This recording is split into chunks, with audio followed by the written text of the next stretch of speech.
খুব অল্প সময়ই দর্শকদের হৃদয় জয় করে নিয়েছেন তিনি। নাটক, ওয়েব সিরিজের পাশাপাশি বড় পর্দায় কাজ করেও দর্শক মহলে পেয়েছেন প্রশংসা। অভিনয় গুণের পাশাপাশি তার ব্যক্তিত্ব, চিন্তাধারা ও পোশাক আশাকের রুচির জন্য তিনি প্রশংসিত। তিনি আর কেউ নন, অভিনেত্রী আয়েশা খান। সম্প্রতি এক সাক্ষাৎকারে নিজের পোশাক আশাক নিয়ে কথা বলতে শোনা যায় আয়েশাকে।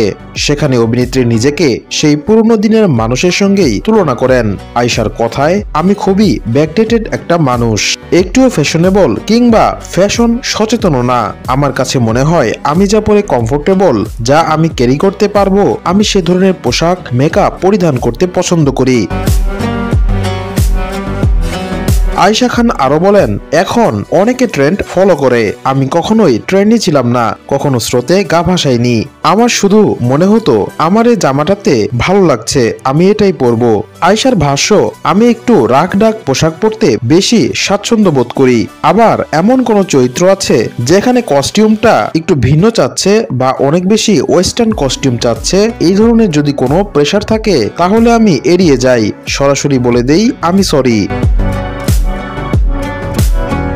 এই অভিনেত্রীকে আয়েশা খান নামে চিনলেও তার পুরো নাম তাহিয়া তাজিন খান আয়েশা। জাহিদ প্রীতমের নাটক বুক পকেটের গল্প নাটকে মালিহা চরিত্রে অভিনয় করে প্রশংসা কুড়িয়েছেন তিনি। কাজ করেছেন কাইজার মার্কিউলিস এর মতো ওয়েব সিরিজে। 2024 সালে ওয়েব সিরিজ ফ্রেঞ্জি চলচ্চিত্র ভয়ালে কাজ করে দর্শকের আরো কাছে পৌঁছান এই অভিনেত্রী।